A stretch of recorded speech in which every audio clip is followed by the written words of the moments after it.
Bonsoir à tous, bienvenue sur Andromag, l'émission 100% Android, toutes les semaines de 20h à 20h30. Salut Jason. Salut Mathieu. Ça va? Ouais, toi ça? Je sais pas si t'as remarqué, c'est un peu vide aujourd'hui. Eh oui. C'est une émission en tête-à-tête. En tête-à-tête. Oui. Alors pour ceux qui connaissent pas le tête-à-tête, c'est un petit truc qu'on a trouvé pour notre chaîne YouTube. J'allais dire, ce n'est pas encore exactement la Saint-Valentin. On a pris un peu d'avance, une émission en amoureuse. Écoute, je te propose de pas déborder plus longtemps sur le sujet et de nous parler du sommaire d'aujourd'hui. Eh oui, là ça va être un petit sommaire un peu chargeant en termes d'actualité. On va parler de l'affaire des backdoors chinois sur les téléphones chinois. On va voir ça. Ok. Petite affaire sur les smartphones, ouais. Eh oui, on va voir ça tout de suite après. Après, on va voir aussi RemixOS, qui est une alternative Android TV. Qui est plutôt sympa. D'accord. Et on va enchaîner avec le successeur du Snapdragon 820 qui est le 835. Le 821 même, ils ont sorti. Oui, 821. Donc là, il a été annoncé officiellement. Et oui, et ça c'est grosse annonce. Et oui, grosse annonce. Et après, Mathieu, toi tu vas nous parler du Moto Z avec les Moto Z mods que tu as ici. Avec les copains. On va en parler. Ça, c'est cool. Je l'ai testé. Alors là, ce qui est cool, c'est que j'ai vraiment bien pris le temps de le tester. On va pouvoir en parler juste après des petits jingles, quoi. On y va, allez, c'est parti.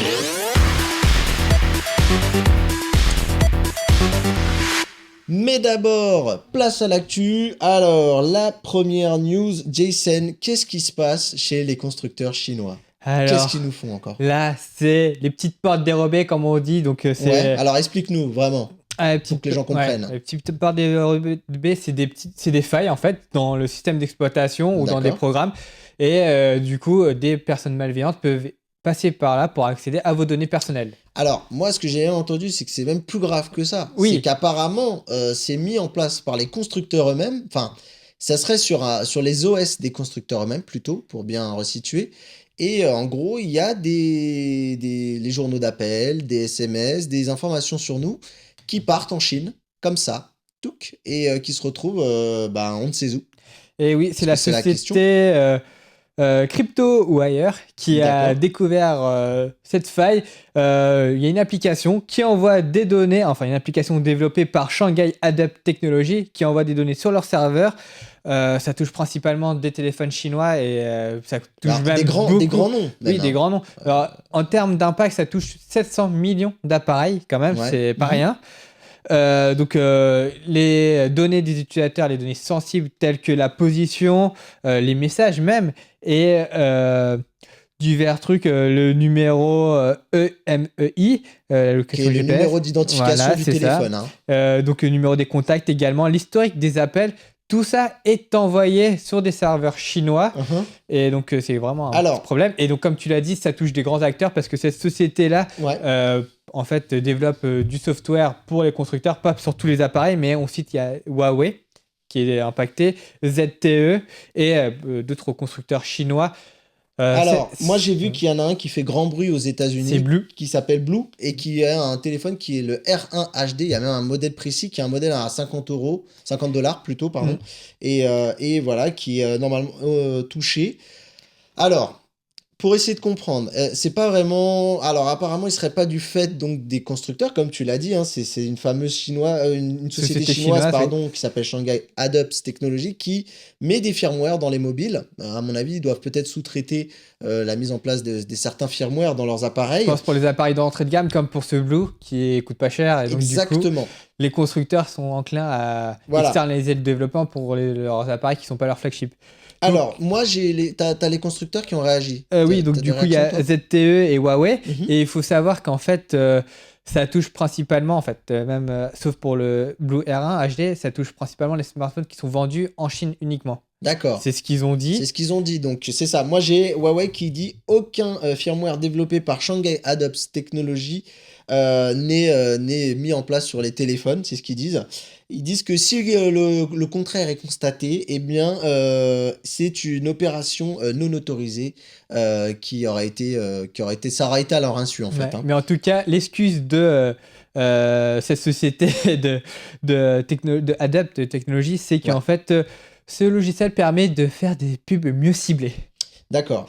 ZTE confirme d'ailleurs ce que tu es en train de nous dire, c'est que pour eux, aucun smartphone vendu aux États-Unis, ils se précisent bien, ne possède ce fameux firmware. Alors, on va remettre un petit peu en perspective parce que on a souvent tendance à taper sur les constructeurs chinois et j'ai regardé. Faut savoir que c'est quelque chose sur laquelle on va devoir soit un jour réagir nous en tant que consommateurs, soit ne pas uniquement viser par exemple que les constructeurs chinois, puisque il n'y a pas longtemps, Apple aurait également un problème similaire. Notamment, c'est une société sécurité informatique Elcomsoft qui en parle et qui annonce aussi également que eh bien, chez Apple, il y a les numéros de téléphone, les heures et les dates des appels, leur durée, les appels manqués, les appels transférés, les appels FaceTime et audio qui partent comme ça sur le cloud, sans autorisation d'ailleurs et sans avoir préalable averti l'utilisateur. Hein, apparemment, iCloud aussi serait vraiment un endroit ciblé pour les cyberattaques et vraiment voilà. Il y a le succès de l'iPhone d'ailleurs. Oui, mais il y a aussi le fameux FabGate. Voilà. Donc, on va quand même juste remettre en perspective. Faut pas uniquement taper sur les constructeurs chinois. Je pense que aux États-Unis et en Chine, chacun y va de son petit tunnel secret pour récupérer des informations. Les gouvernements font pression. On l'a vu notamment avec la guerre qu'il y a eu chez Apple et qui a longuement été évoquée chez nos copains de iWeek. Voilà, peut-être que d'ailleurs ils en reparleront, donc on va pas trop épiloguer là-dessus, mais voilà, c'était juste pour remettre. Après, pas toujours dire que c'est toujours les mêmes. Quoi. Après, les constructeurs le disent que c'est des spécificités. En tout cas, c'est inclus sur les modèles vendus uniquement en Chine. Donc du coup. Bon, on sait comment ça se passe en Chine. Hein. On sait que tout est bien contrôlé. On peut penser que c'est le gouvernement qui est derrière, qui fait pression auprès des constructeurs pour qu'il y ait ce genre de. Mais vu l'actualité aux États-Unis, on peut aussi craindre, alors sans émettre de jugement, mais on peut craindre que ça arrive aussi. Donc, il va falloir continuer à dénoncer ce genre de choses. C'est très bien que les sociétés en sécurité nous le disent. Et après, peut-être qu'un jour, nous, consommateurs, on devra se décider à prendre le taureau par les cornes et pour plus que ça arrive. Jason, on a passé un bon petit moment là-dessus. Je te propose d'enchaîner. Alors, on est sur quelle news maintenant parce que j'ai couvert mon truc. Alors, c'est ça, Remix OS TV.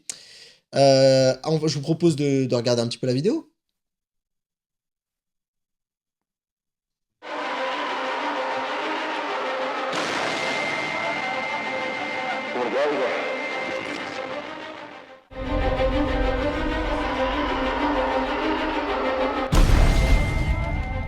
Bigger is better. Whatever. I know how a TV works. Yeah, but can your TV do this? Clashing my clans in one click. Yeah, my TV bon. can kind of do that. Donc du coup, on peut voir avec cette petite vidéo le concept de Remix OS et surtout Remix IO, qui est le produit ici présent. Donc c'est une box sous Android qui vous permet de profiter donc du coup du système d'exploitation de Google avec une interface proche du PC. C'est ça sa force. Voilà, exactement. C'est une société. D'ailleurs, on va juste resituer qui est JID. JID, c'est une société chinoise donc qui s'est un peu approprié Android, hein, puisqu'on rappelle Android est partiellement open source, on va dire. Sauf les API Google. Voilà, tu peux prendre le noyau d'Android et en faire un peu ce que tu veux. Donc, ils ont développé un OS qui est plus proche d'un PC que plus proche d'un tactile. Donc, c'est vraiment pour les grandes surfaces, les tablettes, etc. Ou même les PC, bien, d'ailleurs. Profiter d'Android sur son PC. Oui, voilà, c'est ça. Et l'idée, c'est d'avoir une compatibilité avec nos claviers, nos souris. On voit qu'ils ont du multi-fenêtre redimensionnable. Donc, un peu comme ce qu'on a dans Windows. Hein. On peut avoir son Skype d'un côté, son jeu de l'autre. Et on a aussi également une barre de tâches, ce qu'on n'a pas sur Android. Une barre de tâches pour pouvoir gérer ses applications et le système également. Donc voilà, c'est un OS qui fonctionne plutôt bien, qui a un peu pignon sur rue. Moi, je vois pas mal de tablettes chinoises qui proposent des alternatives en dual boot où on a Windows d'un côté et Remix OS de l'autre. Parfois, on a Android, mais des fois, les constructeurs chinois aiment bien se pencher sur Remix OS qui offre une vraie perspective d'un OS bureautique, un petit peu. Hein, voilà. Oui. On rappelle que cette box, elle est compatible 4K quand même. Oui, bah, du coup, son prix, avant de revenir sur ces petits détails, donc son prix, c'est de $99. Donc c'est sur Kickstarter, sur Kickstarter, oui. Exactement. Donc, du coup, pour ce prix-là, on a le droit à un processeur Rockchip avec 4 Go de RAM et on nous promet donc du coup de pouvoir lire des vidéos 4K en 60 fps. Et il faut aussi noter qu'il y a un petit ventilateur, sachant que c'est un processeur ARM, donc normalement c'est censé moins chauffer que les processeurs habituels sur PC. Mais c'est pas plus mal, parce que pour des longues sessions de jeu, tu vois, quand t'es devant une télé, t'as peut-être envie de jouer 2 heures, par exemple à Asphalt. Et tu fais bien de le noter, puisque là, on a une petite démo de Asphalt, voilà. Donc, 15 ans de métier, mesdames et messieurs, 15 ans de métier. Donc du coup, cette 15 mois plutôt. Vous permettra donc du coup d'avoir les joies d'Android, en tout cas le multimédia d'Android, des applications qui seront compatibles grâce à votre clavier et souris, et même avec une manette. Donc du coup, ils ont même fait une petite démo avec une manette PS4 et Xbox 360. Donc voilà, c'est vraiment pas mal. $99, hein, c'est $99, c'est une bonne alternative, pas trop chère aux box Android TV, surtout que l'interface a l'air plutôt pas mal, hein, bien pensé. Oui, c'est vrai, ils ont vraiment aussi adapté l'interface à la télé. C'est pas uniquement un truc de bureautique qu'on te fout sur une télé. Non, ils ont aussi une interface dédiée à la télé, qui est plutôt pas mal, donc allez voir sur Kickstarter si ça vous intéresse. Et juste pour en revenir un petit peu, c'est que le projet avait comme objectif d'atteindre les $500,000 et ils l'ont atteint. D'accord, ok. Tu sais si la campagne elle est encore en cours ou si c'est fini? Bonne question. Bonne question. Je sens que j'ai bloqué Jason. Jason, tout va bien aller. Non, allez jeter un petit coup d'œil sur Kickstarter. Je pense qu'on a bien teasé le truc et que si les gens ont envie de voir. Après, on le rappelle, hein, en France, on est plutôt un marché hermétique un peu aux box, dans le sens où tout le monde a des box. Pas qu'en France, en Europe généralement, parce que comme il y a les box TV, comme tu dis. Il y a les box TV qui sont fournis par les opérateurs. Voilà. Alors qu'aux États-Unis, c'est complètement différent le marché. Le marché est différent et même dans d'autres pays. Donc, mais ça peut être intéressant pour ceux qui sont vraiment des mordus d'Android comme nous. Nous, on aime ça. Et donc, sur la télé, partout. Moi, j'ai une Android TV, une box. Donc voilà, affaire à suivre, les copains. On espère voir un petit peu comment ça va évoluer, tout ça. Moi, j'attends beaucoup de RemixOS sur le domaine du PC, au-delà de la télé. Où mais pour moi, c'est plus compliqué. Tu peux booter des clés, enfin, créer des clés où tu peux booter directement dessus. Ouais, mais j'attends une vraie mise en place dans le marché. Et pas que des concepts, parce qu'on en entend, il y a des produits qui sortent, mais c'est encore trop confidentiel pour se battre par rapport par exemple à Windows et à macOS. Donc voilà. Et pour la petite anecdote, j'en profite, parce que ça ne fait pas 15 mois, mais j'ai eu une petite annonce, ça fait bientôt 2 ans. Ça fait 2 ans même que je suis sur Watch TV. J'ai eu une notification Facebook qui m'a remontré ma première émission. Je l'ai remis, j'ai lancé, j'ai arrêté, j'ai dit non, faut pas faire ça. Attends, mais faut pas faire ça, c'est les mauvais souvenirs. C'est les mauvais souvenirs. La première émission est toujours violente. Voilà, la première, c'est le baptême du feu est toujours violent. Allez, trêve de bavardage et parlons du Snapdragon 835, Jason. Eh oui, et je sais pas si vous vous souvenez dans l'émission, je sais plus quelle émission, mais dans une des émissions précédentes, on avait parlé du successeur du 821 et on avait dit qu'il y avait du retard et que Samsung allait être peut-être mis de côté. Et au final, pas du tout, puisque c'est Samsung qui va faire le 835. En termes de nouveautés, Qualcomm nous a dit que pour ce 835, la gravure allait être plus fine. Ça va être du 10 nanomètres. 10 nanomètres, exactement. Ce qui commence à être pas mal, hein, parce que là, je sais pas comment ils vont faire pour descendre beaucoup plus. Hein. Je pense qu'ils vont devoir utiliser une autre technologie, un autre substrat que le silicone. Quoi d'autre? En tout cas, en termes de nouveautés, il y aura aussi une optimisation au niveau de la taille, puisque le processeur sera réduit. Il aura moins de place. Oui, 30%. Plus de place de batterie, on l'espère. Ou peut-être un téléphone un peu plus fin. Peut-être. Ça dépend des constructeurs. On en a marre des téléphones fins. Oui, donc la finesse, on a dit 10 nanomètres, donc optimisation de la taille 30%, et aussi au niveau de la chauffe, on aura moins de chauffe, c'est bien. Ouais. Surtout pour les utilisateurs d'un téléphone avec un 810 qui ont eu la fonction radiateur, espérons que là, il n'y aura pas. En plus de ça, on a plus d'économie. Oui, c'est vrai. 40% d'économie. Comme ça annonce, et 27% de performance en plus. Et oui, et par surtout rapport au modèle, donc au Snapdragon 821 qu'on a vu la semaine dernière sur le OnePlus 3T. Et surtout que Qualcomm garantit que ce téléphone, les téléphones qui seront équipés du Snapdragon 835 seront compatibles avec le Quick Charge 4. Et pour l'anecdote, Qualcomm a dit que on a vérifié, il n'y aura pas de problème de surchauffe. Il n'y aura pas d'explosion. Le Note 7, l'esprit du Note 7 n'entrera pas ce 835. Bon, en tout cas, c'est une bonne chose. Par contre, il faut le rappeler, ce qu'on a dit à la dernière émission reste valable. Ça veut pas dire qu'ils l'ont annoncé là maintenant, qu'on aura forcément que les puces ne seront pas en retard. Oui, voilà, vrai. elles sont officielles. Ce qu'on disait, c'était un peu voilà des pré-annonces. Là, ça a été annoncé, officialisé, mais il n'y a pas toutes les caractéristiques qui ont été officialisées. On ne sait pas ça, pour le souvent, GPU. Je pense qu'on aura plus de nouvelles lors du CES. Oui, peut-être. On l'espère s'ils sont pas beaucoup de retard. Et sinon, au Mobile World Congress, et on espère y être d'ailleurs. Allez, on fait rapide transition parce que là, on a pris beaucoup de temps et on veut parler du Moto Z Play.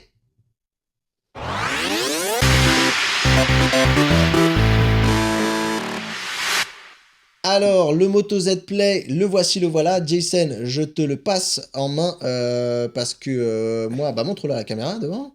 Lui, il pense qu'à la caméra hélicoptère en fait. Ah oui. Toi, il faut que ce soit. Ah, voilà. La caméra hélicoptère. Allez, regardez. Et voilà, voici l'appareil. Alors, on va juste rapidement rappeler les spécificités. Ouh, les vilaines traces de doigts. Ouh. Ah c'est du verre. Hein. Voilà, c'est du verre, du métal. Tu veux faire le test du métal ? Non, toujours pas. Alors, on est sur un écran de 5,5 pouces en Full HD. On est sur du 16 mégapixels. On a 3 Go de RAM, une batterie de 3510 mAh. On a à l'intérieur un Snapdragon 625. Qu'est-ce que je peux vous dire d'autre ? 165 grammes pour le poids. Et l'écran, c'est du Super AMOLED pour la technologie de l'écran. Et 403 ppi. Mathieu, alors, dis-moi tout. Qu'est-ce que c'est que ça ? Vas-y. Qu'est-ce que c'est que ça ? Eh ben, tu fais bien de le dire. Toi, tu es passé au plat de résistance. Eh oui, c'est comme ça qu'on est chez Andromaille. Le Moto Z Play, il s'accompagne de copains. Voilà, on avait vu LG nous annoncer un LG G5 modulaire. Et là, on a des modules qui l'accompagnent. Donc c'est les fameux mods qu'ils appellent. Les Motomods, pour être plus précis exactement. J'en ai 3, il y en a beaucoup plus. Enfin, beaucoup plus. Ça, c'est une coque qui est fournie. Voilà, il y a une coque qui est fournie de base avec le téléphone. Ce qui, déjà, vous allez voir, permet une chose intéressante. Je la mets et regardez. Tac, ce qui dépassait au niveau du capteur. On n'a plus notre petite boursouflure. Attendez, je vais vous montrer là. On voit que le capteur photo dépasse quand même pas mal. Un bon morceau, ouais. Et là, poup. Et surtout là, que la coque texturée, moi je la trouve, elle est plutôt pas mal. Elle est pas mal, et en plus, ils sont restés fidèles au Motomaker, donc il y a du bois, il y a plusieurs, si tu veux en acheter d'autres. Voilà. Je pense que je préférais le téléphone avec sa coque arrière. Eh écoute, ça enlève les traces de doigts, donc au final, ça laisse le choix aux personnes, et ça, c'est plutôt bien. Allez, on va parler quand même du téléphone en lui-même. Oui. Moi, ce que j'ai aimé sur ce téléphone, c'est l'écran. Très bon écran. Très très bon écran. Ce que j'ai pas aimé, c'est le Snapdragon 625. Pourquoi je ne l'ai pas aimé ? Pas parce qu'il n'est pas performant, surtout que là, Google, Android, c'est de l'Android pur. Pour ceux qui aiment le pur comme nous, et là, vous êtes au taquet et c'est fluide, tu vois, on peut y aller, il y a beaucoup de choses, tu vois, tac. Ça marche bien. Le problème, c'est que le téléphone, il est vendu quand même 500 €. Et on sait que le 625, on est sur le haut du milieu de gamme, mais bon, 500 € pour nous, ça commence un petit peu à débuter sur le haut de gamme. Et j'aurais aimé par exemple un 652, voire un 653, tu vois, qui existe. Donc c'est un petit peu, le prix me dérange par rapport aux spécificités. La fiche technique, elle me dérange pas en soi. Il y a des incohérences aussi, par exemple. On a 3 Go de RAM sur ce mobile, donc qui est vendu 500 €. Et tu as un autre qui est vendu dans les 200 €, le Moto G4+, qui lui a 4 Go de RAM. Donc va comprendre un petit peu ce qui se passe. Sinon, alors, j'ai pas trop aimé l'appareil photo.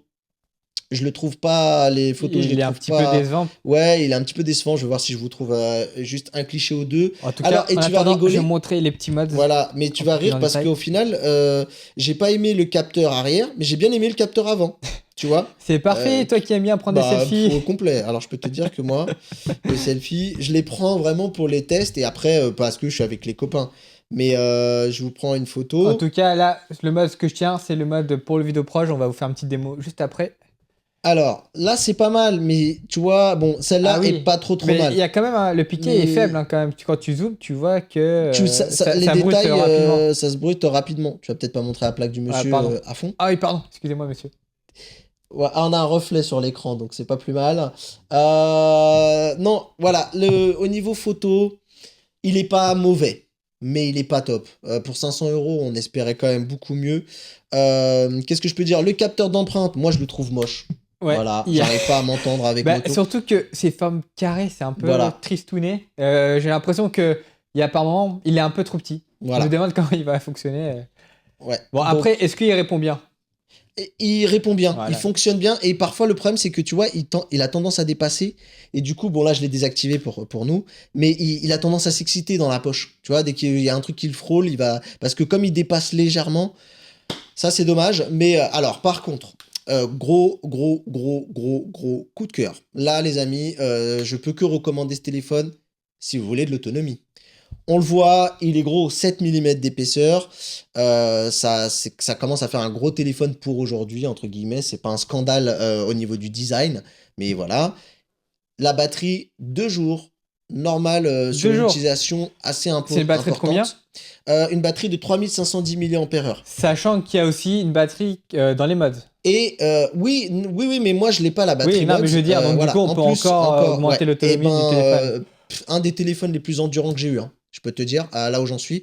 Et c'est aussi grâce à l'optimisation d'Android 6.0. On va parler des mods maintenant. Alors, ceux qu'on m'a passés. Tu veux commencer par lequel ? Toi, tu veux tout de suite commencer par le. Toi, aucun sens du plaisir, du désir. Allez, vas-y. Montre-nous. Alors, qu'est-ce que c'est que ce mode ? Pour le plaisir. Bah, vas-y, raconte-nous. Alors, ce mode-là. Chantonner, là. C'est n'importe quoi. Allez. Alors, celui-ci. Attends. Allez. Que je cache. Tu fais un peu de teasing, c'est bien. Oui. Et là, en attendant, je présente l'autre pendant qu'il cherche. On a une enceinte ici. Donc, et ce qui est génial avec ces mods, c'est qu'elles ont leur propre batterie. Donc, vous ne pomperez pas sur l'autonomie du téléphone pour utiliser les mods, ce qui est une bonne chose. Et, chose très intéressante, elles ont un système de mise à jour, c'est-à-dire qu'elles peuvent encore être améliorées avec le temps. Et donc, c'est pas mal. Alors, c'est bon ? T'es prêt ? Alors, fais la démo ? Dis-moi, c'est quel bouton ? Alors, c'est celui-là que t'as en main, il n'y en a qu'un. Okay. Parce que l'autre après... Alors, on a... Vas-y, allume-le, fais-nous ce plaisir. Je crois qu'en plus, il vient d'arriver. Oh, regardez. Qui on voit ? On voit Samy qui arrive dans les studios en plus. Ça tombe bien. Alors, attention. Voilà. Donc, on vous fait une démo un petit peu spartiate. Tu peux mettre play ? Ouais. Je le tiens. Ouais. Voilà. Bah, attention, je tiens. Et voilà. Donc, on a Samy en bas et on a aussi Samy dans le micro. À quoi tu joues que vous retrouverez après Andromag. Et voilà, on a Samy qui est là et en double. C'est magnifique. Bon, le mode, il faut être clair et net. On a un bon affichage, mais il faut être dans le noir. Ouais, il faut être dans le noir. Après, c'est le principe d'un vidéo. Voilà. Après, vous attendez pas à une résolution Full HD 4K magnifique à s'en crever les yeux, mais c'est un très très bon vidéoprojecteur d'appoint. Il fait son effet auprès de tout le monde. J'ai fait une démo auprès de ma famille et ça fonctionne très très bien. Jason, on va en profiter. On va mettre Samy un poil plus fort, si tu veux bien. Samy, un poil plus fort, ok. Bah, on change. Et vous avez vu, là, ce qui est vraiment important à voir, c'est que tu peux l'éteindre avant. Et là, tu vas arracher ça. Voilà, c'est très simple. On enlève. C'est du plug and play. C'est plug and play. Et là, je peux vous dire, on l'a enlevé comme des cochons, on l'a même pas éteint. Donc, on le plug. Hop. Voilà, ça vibre. Ça nous dit que le Motomods est en place. Batterie 96% du Motomods qu'on retrouve ici. On a bien l'autonomie du mods. Et on retire. Donc, je place. Voilà, c'est plug and play. Pas besoin de redémarrer. Attention. Ce qui était ce qu'on reprochait au LG G5. En plus, ce qui est bien, c'est que c'est aimanté. Donc, du coup, on n'a pas besoin de vraiment se caler bien. Voilà, et ça se plug voilà, tout de suite. Caler. Et là, je crois que j'ai même mis une musique. Donc, soit je regarde, soit tu regardes. Allez. Je vais mettre Samy. Mets Samy. Et montre la puissance du son. Essaye de mettre le générique. En dehors de ça, qu'est-ce qu'on a c'est puissant. Tu peux mettre du son. Mets un peu de son, sinon les gens s'en rendent pas compte. C'est un système d'abonnement. C'est très très bien. Donc, on va payer. Petite cerise sur le gâteau. Petite cerise sur le gâteau. Voilà, on a la béquille. Voilà, quand vous voyez Jason comme ça avec ses mains, petite béquille, c'est vachement bien. Et chose très importante avec ces mods, parce que c'est le début du téléphone modulaire et que Lenovo a très bien pensé son concept. On va placer ça, Samy. Les mods sont compatibles sur 3 générations pendant 3 ans. Si vous changez de téléphone, vous allez pouvoir garder les mods pendant 3 ans. Et ça, c'est très très bien pensé. C'est clair et net qu'ils ont... c'est vraiment fort de la part de Motorola de garantir une compatibilité sur 3 générations. C'est pas tous les constructeurs qui le feront. Exactement. Et là, on est tous d'accord, unanime dans la presse en général, pour dire que là, Lenovo a été supérieur dans l'approche des mods, de la modularité par rapport à LG. Donc voilà. Je peux juste te dire un petit truc ? Vas-y. Je trouve dommage que, en tout cas, Motorola veut imposer ses mods, c'est bon leur face, mais je trouve ça dommage qu'ils aient pas proposé un modèle plus raisonnable en termes de prix. qui serait une porte d'entrée pour l'utilisateur pour après acheter des mods. Ça permettrait de les faire connaître, de faire connaître ce système-là au plus grand nombre. Je vais vous demander mon mea culpa, j'ai pas regardé le prix des mods. Je sais qu'il y en a, ils sont à peu près une centaine d'euros par exemple pour le Pico projecteur. Ça pique, il n'y a pas d'autre mot. Je sais que pour les petits, c'est entre 18 et 28 euros. Et je crois que la batterie, c'est plus cher. Après, c'est dans les 40 euros. Donc voilà. Sachant qu'il y a une ODR. Et il se passe des choses sur le... Il y a une batterie qui est offerte si vous achetez le Motorola. Pour l'instant, il y a des petites offres à regarder, donc c'est intéressant. Conclusion sur ce téléphone, il faut savoir une chose. Si vous décidez d'adopter le Moto Z ou le Moto Z Play, parce qu'il n'y a pas que celui-ci qui est modulaire, vous serez marié à Lenovo si vous décidez de garder vos mods. Et ça aussi, c'est un problème. On a tous rêvé du téléphone modulaire qui permette de changer en fonction de la marque. Sur Android, on est habitué à la liberté. Et là, le souci, c'est que, on est marié à une marque.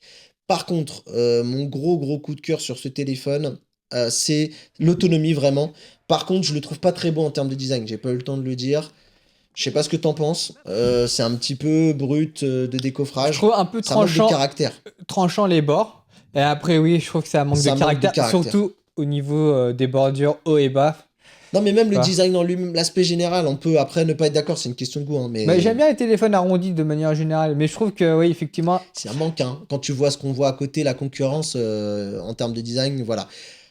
Lenovo, on leur a dit, on espère qu'ils prendront en compte. Je pense qu'on n'est pas les seuls à le penser. Donc voilà, l'appareil est dual SIM avec micro SD aussi, il faut le dire.